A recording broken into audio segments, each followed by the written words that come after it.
Nintendo Switch 2 haters are not going to like what I'm going to talk about right now when it comes to what just happened in Famitsu, because we finally got the sales data, and I've seen a lot of people trying to downplay what is going on in Japan. And here on PlayerEssence, we're going to give it to you guys straight up. We're going to give you guys the facts and go over the surrounding information when it comes down to it. But yeah, looks like things are back on track just a bit, and I think that things are full speed ahead for what's happening later in the year with Pokemon Legends, potentially Hyrule Warriors, Metroid Prime 4, and more titles that are coming out. So we did get the past 2 weeks for Famitsu sales data from August 4, 2025 through August 17, 2025. And the notable thing here that we're about to talk about is the fact that the Nintendo Switch 2 did what it did without having any major new system selling type of brand new games to bring out. Now, of course, they have their Donkey Kong Bonanza, they have their Mario Kart World, they have, of course, the Nintendo Switch 2 itself. People want one in Japan, but the sales here are pretty impressive over the past 2 weeks. Nintendo was able to bump up the stock just a bit. So 179,641 units were sold in Japan of the Nintendo Switch 2 over those weeks that I talked about there. That is an average of over 89,000 units per week. Now, we don't have the breakdown of the first week compared to the second week, so it might have been a little bit more, a little bit less for first week or second week, but we could just average it out. 89,000 units plus per a week, which is incredibly good. It's so good to the point where if you compare it to any other platform in Japan overall for the retail sales, the next closest system is the Nintendo Switch 1. Yes, the system that came out back in 2017. That sold 37,000 units over the past 2 weeks in Japan. So the Nintendo Switch 2 still sold multiple times more than the Nintendo Switch 1, of course. And then the next closest system outside of Nintendo was the PlayStation 5, which sold 17,000 units. So the Nintendo Switch 2 sold more than 100,000 units plus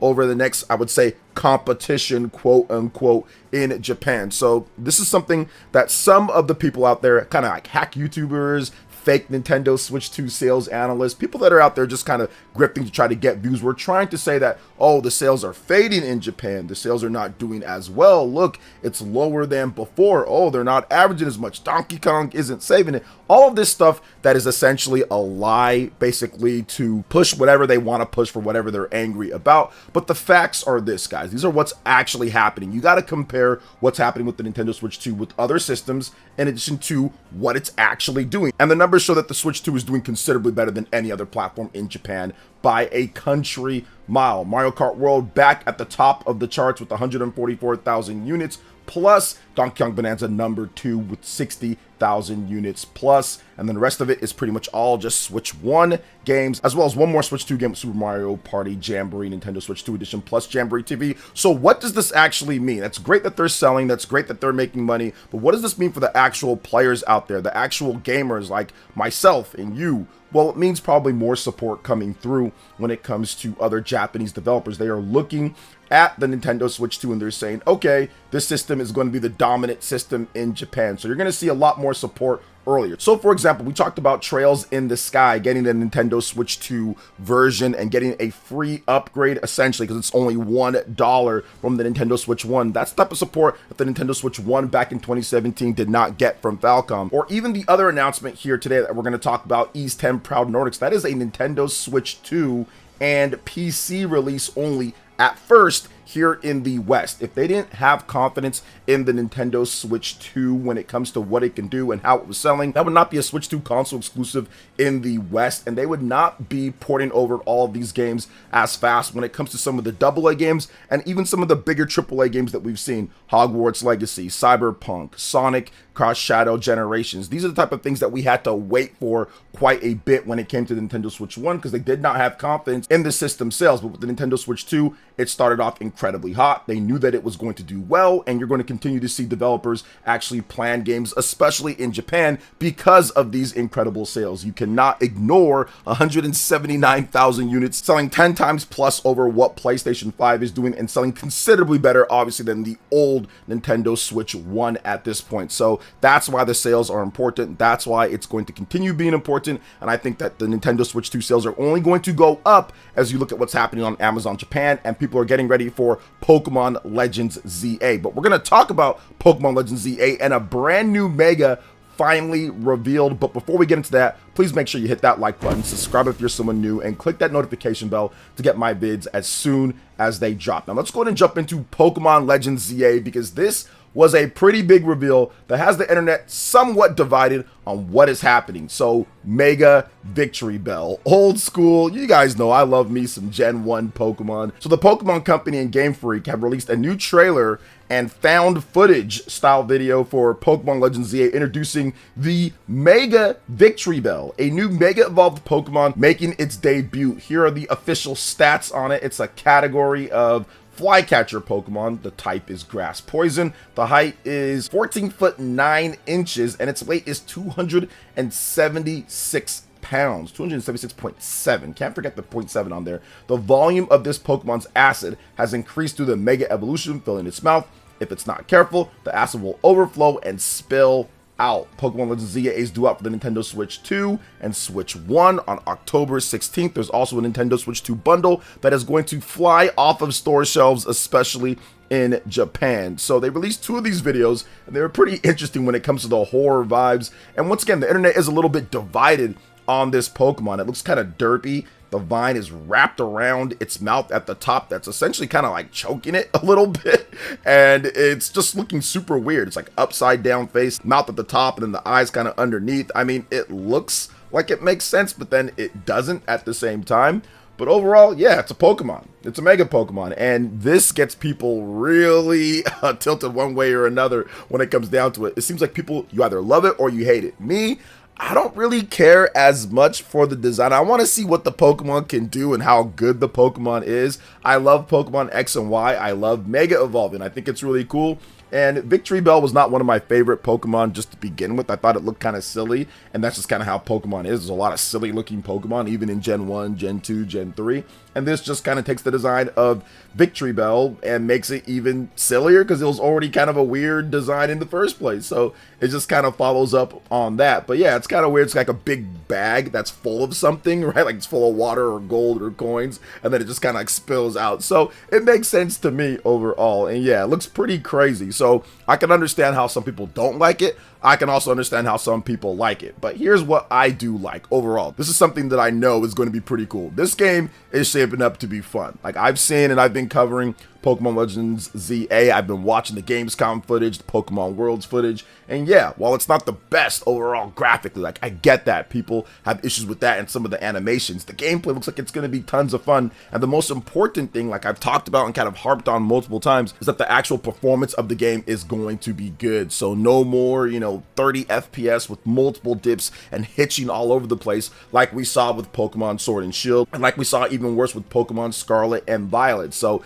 that's the good news about this overall, and it looks like it's going to load fast, looks like it's going to run fast overall when it comes to the 60 FPS. The resolution looks good, so I think that is, the saving grace with this at this point. It meets just good enough. Obviously, I think it could be better. We could see better graphics overall and all of that. Maybe Gen 10 will be that first true Pokemon game where we see in this era for HD with Nintendo that really wows us visually, but at the same time, once again, I think that this is a good step when it comes to making sure that the game runs good, because this is a full-on action RPG. This is not a turn-based RPG like Pokemon Legends with some action elements kind of somewhat woven in. This is a full-on action RPG with cooldowns and timers and things like that. So having that 60 FPS for sure is much appreciated with this one. And of course, that enhanced resolution for the game as well. I think it's going to be nice to play in portable mode. So what do you guys think about Mega Victory Bell? Are you hating it? Are you loving it? How do you think about the gameplay overall and how it's going to factor into your strategies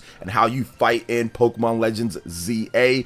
Let me know in the comment section below. But now we are going to move on to something that I alluded to a bit, and that is Ys 10 Proud Nordics, the enhanced edition of Ys 10 Nordics. We got an early 2026 confirmation from NIS America and Falcom. So let's talk about this here. So Ys 10 Proud Nordics first launched for the Nintendo Switch 2 on July 31st in Japan. An Asian release followed for both the Switch 2 and the PC via Steam today. But now we are talking about what is happening with the Western version of the game. That's coming out in early 2026. So let's talk a little bit more about this. Experience Adal and Kajara's unforgettable journey across Obela Gulf with new quality of life improvements. Then discover the new story centering around Olan Island and the mysterious newcomer Karunte and Astrid. And once you're ready, challenge yourself in the devious time trial dungeon where every second counts. Your new adventure awaits. As the definitive edition of this critically acclaimed entry in the Ys series, Ys 10 Proud Nordics offers all of the fast-paced combat and thrilling narrative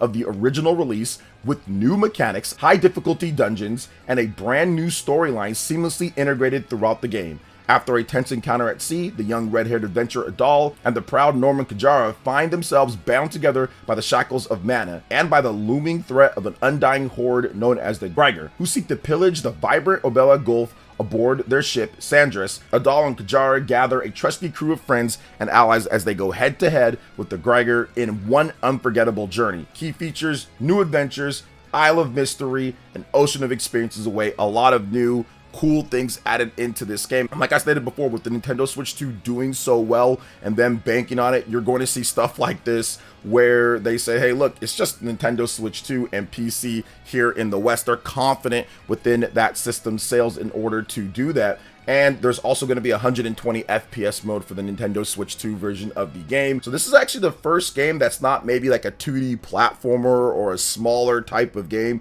to get a 120 FPS mode on the Nintendo Switch 2. So not bad at all there. So I'm looking forward to it because it was funny. I got shipped a copy of Ys 10 Nordics. I got a cool little sling bag and all that shit from NIS America. And then before I could even really get into it, they announced that there's an enhanced edition of Ys 10 Proud Nordics, which I was just like, okay, I guess I'll just wait for that. So I'll wait for early 2026 for Ys 10 Proud Nordics, as it's going to be a much better enhancement over the original game. And of course, run at 120 FPS on the Nintendo Switch 2. So what do you guys think about Ys 10 Proud Nordics coming over to the West in early 2026 and what they're doing here?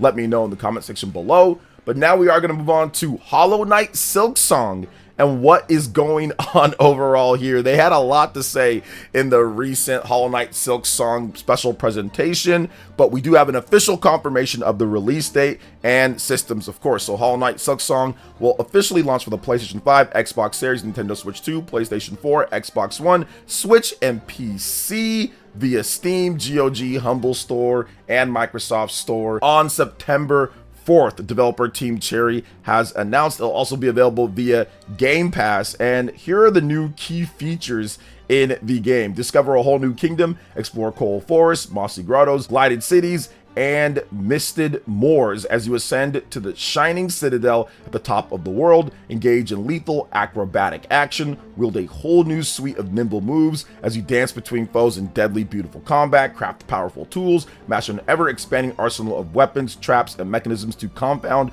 your enemies and explore new heights, solve shocking quests, hunt down rare beasts, unearth ancient mysteries, and search for lost treasures to fulfill the wishes of the downtrodden and restore the kingdom's hope.